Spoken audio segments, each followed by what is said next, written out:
All right. Hey, everybody. Um, I thought I'd go ahead and kind of review this is kind of just stuff that's been on my mind this week, and it goes along with where we're at in the chapter on the public finance and public policy. And something I just want to set people up for when just thinking about taxation in Texas generally. And we have this common where people say, "Oh, Texas is a low tax state," and things like that. And it's not quite as true. Just because we say it a lot doesn't make things true, right? Hopefully, you guys are wising up to that in life. Um, but I think our tax policy in Texas requires a little bit of a deep dive. Hopefully, my dog. Hold on, maybe if I just let him in here, he'll be okay. All right, come in, and be quiet. All right. Sorry about that. Um, that hopefully we'll take a look at where our taxing how it works in this state.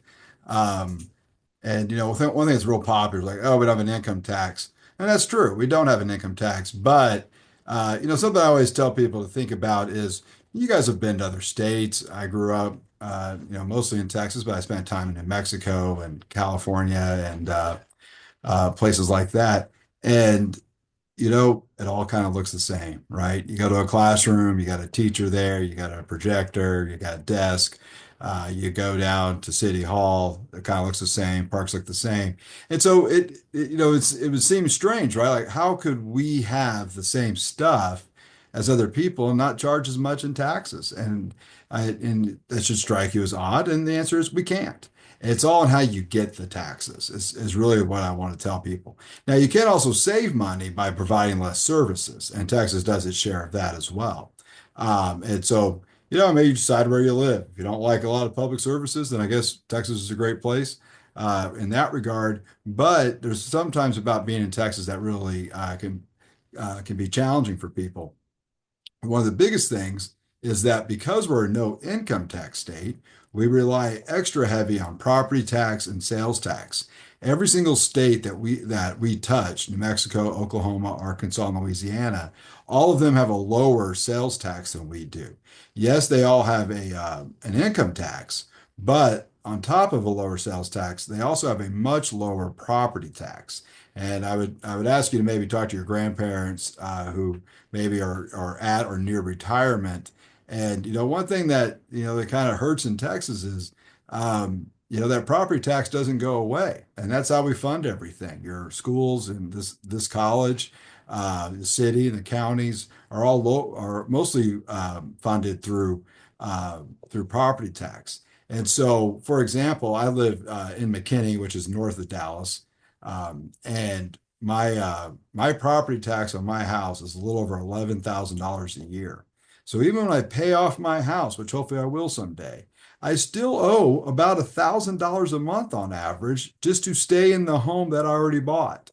And so, just to give you an idea of property tax, and I'm sure you can talk to your parents and sometimes ask them to pull up their property tax bill, and you can see where that money goes. And well, you know what? I'll just go ahead and pull mine up. Um, so you just kind of get an idea. I probably should have this prepared, but I'm pretty quick. And so, um,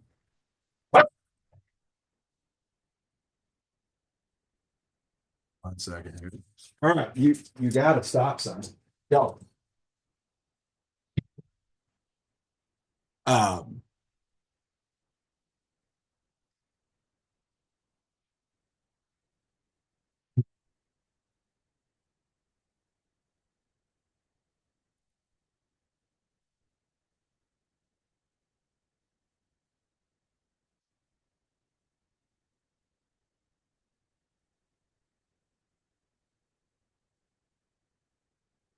all right, let me switch over the screen here.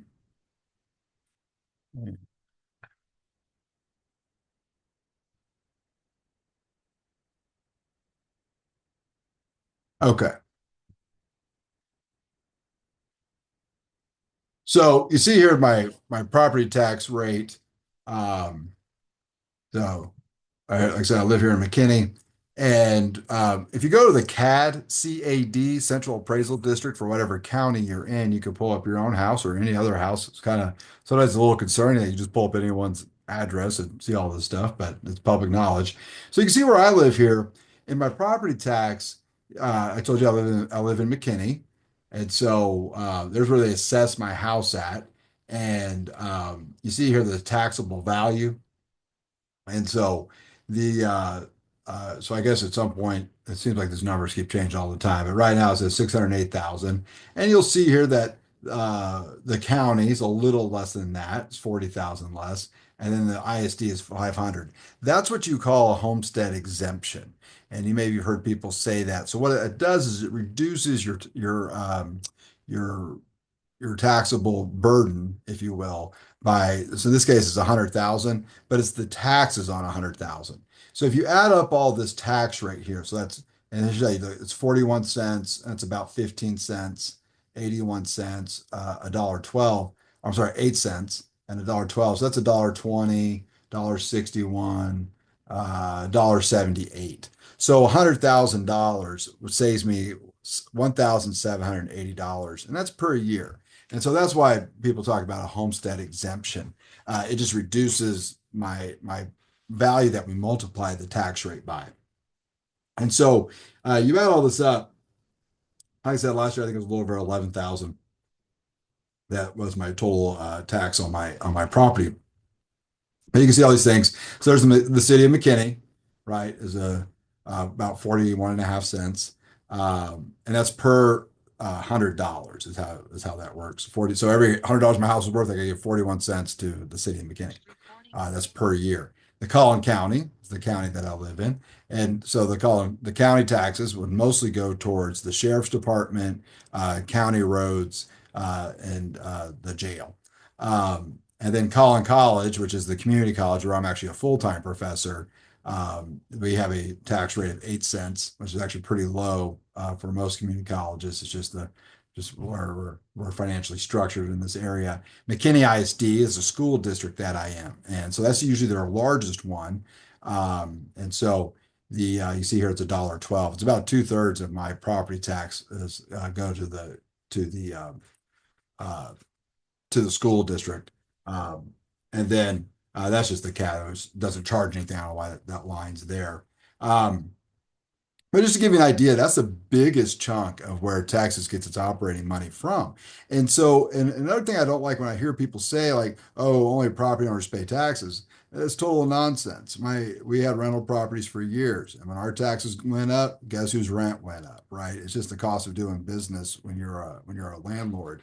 And so I would tell people even renters are paying this because the reason that apartment complex has value is because it has renters. And as it has more renters, the value goes up, and then the tax burden goes up on that apartment property. And of course, they're going to extend that extra bill is going to go to the tenants, and that's what be the ones who pay it. And so, just to kind of wrap your mind around one of the biggest tax structures that we have in the state, but it doesn't really just stop there. I'm going to go ahead and jump over here to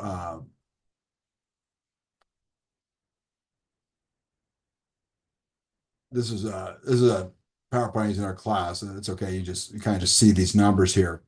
Um, so where else does Texas get some of its money from? You can see here we get a franchise tax. It's a corporate tax. It's pretty low. I think it's 1.5% that we charge on corporations.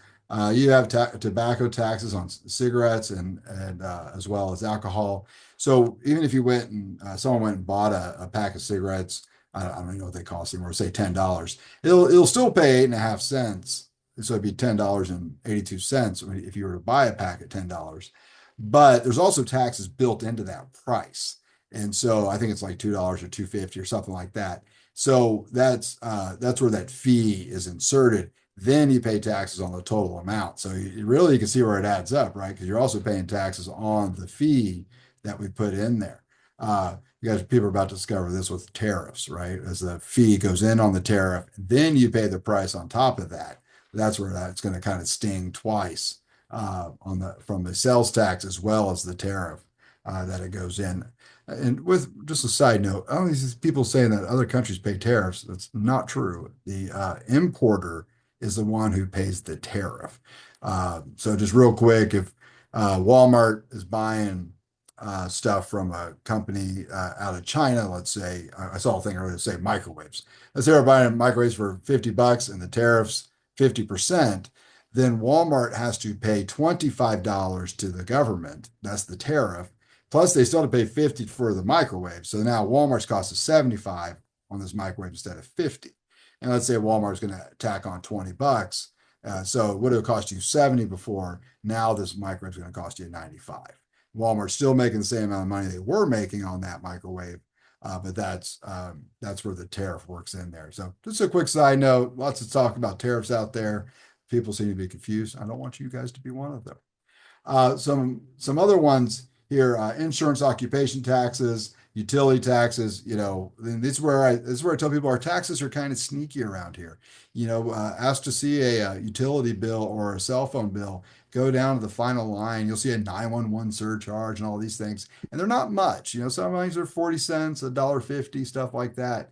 But stop and look around. Everyone's got a cell phone, right? Everyone's paying this tax. And so it certainly adds up.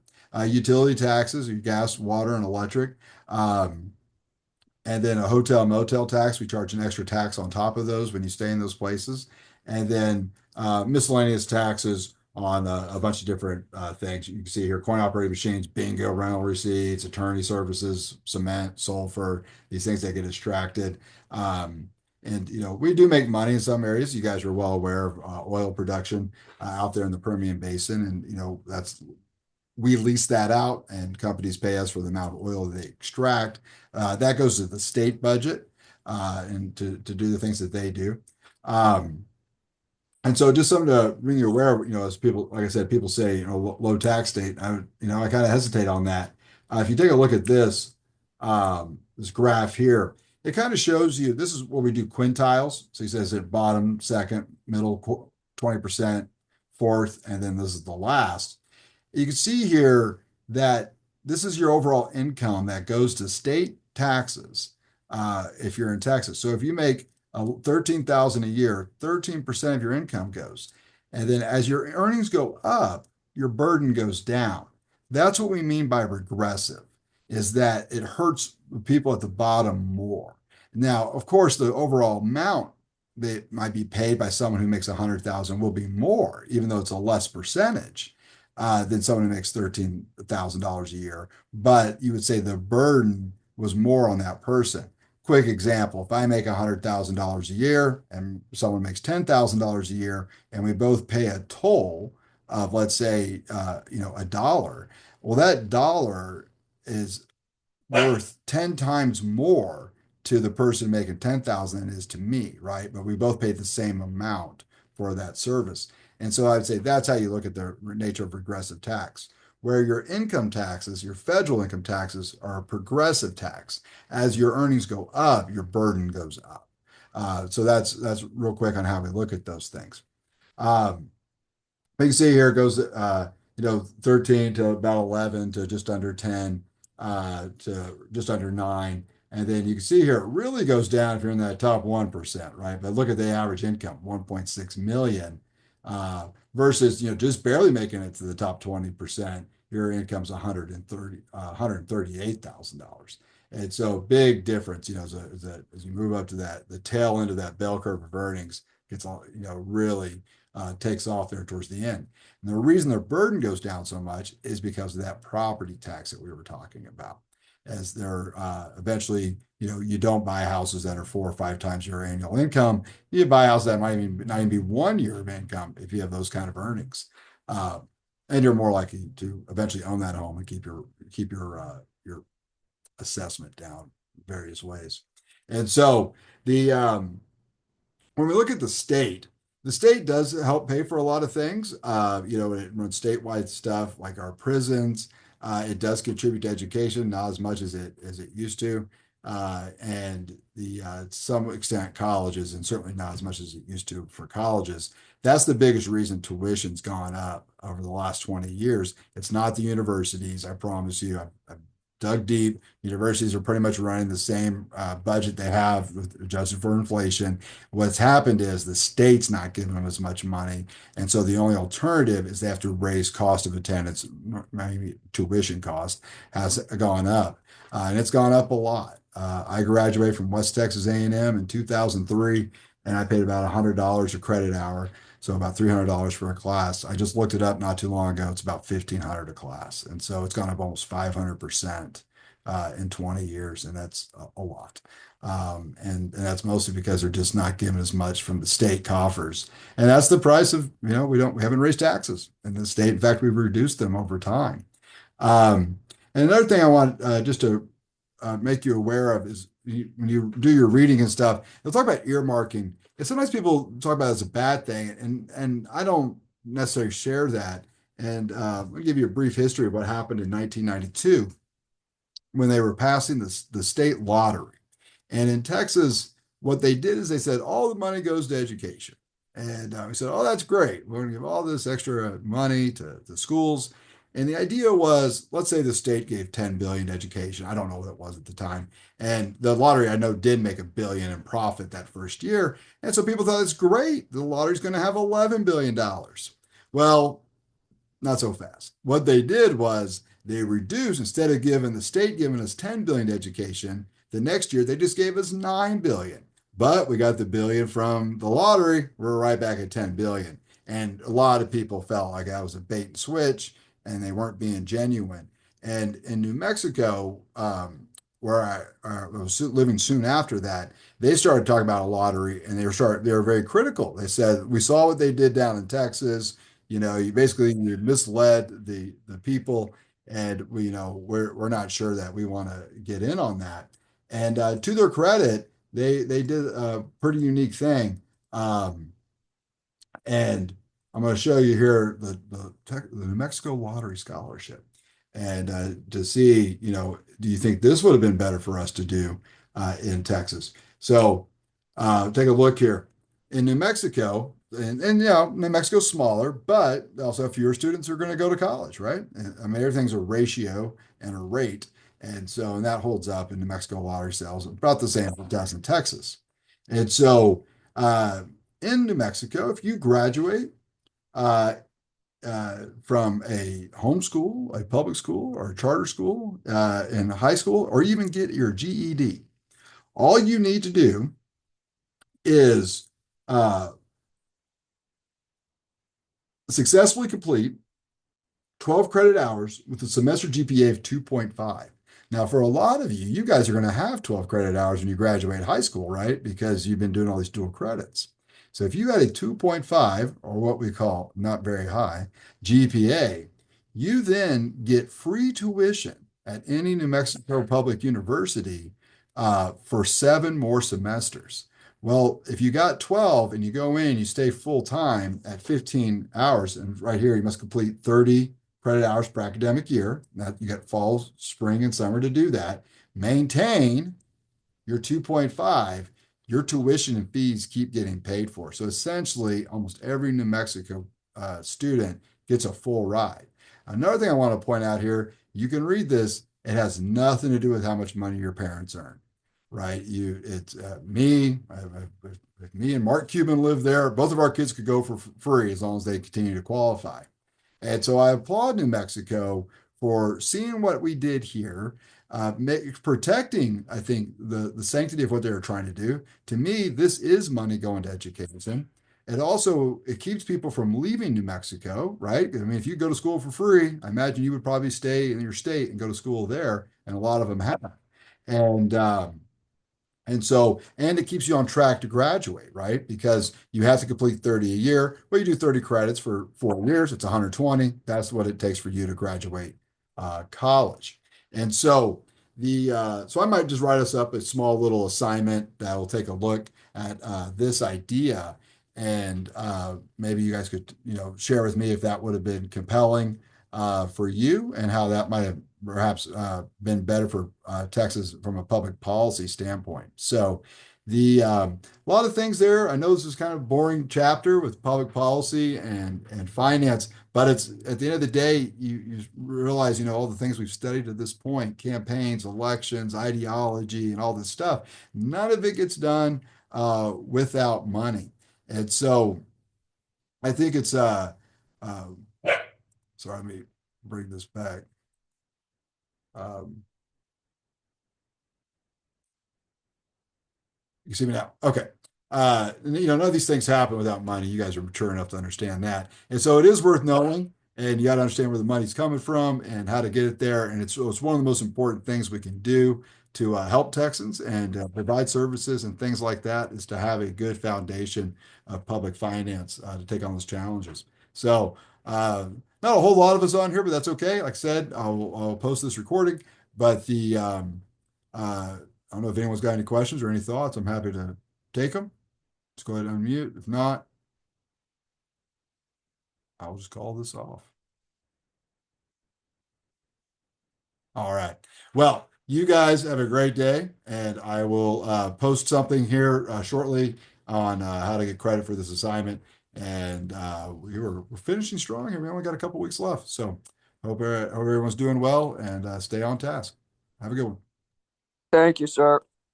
Thank you. All right, thank you. Have a good one, Richwell.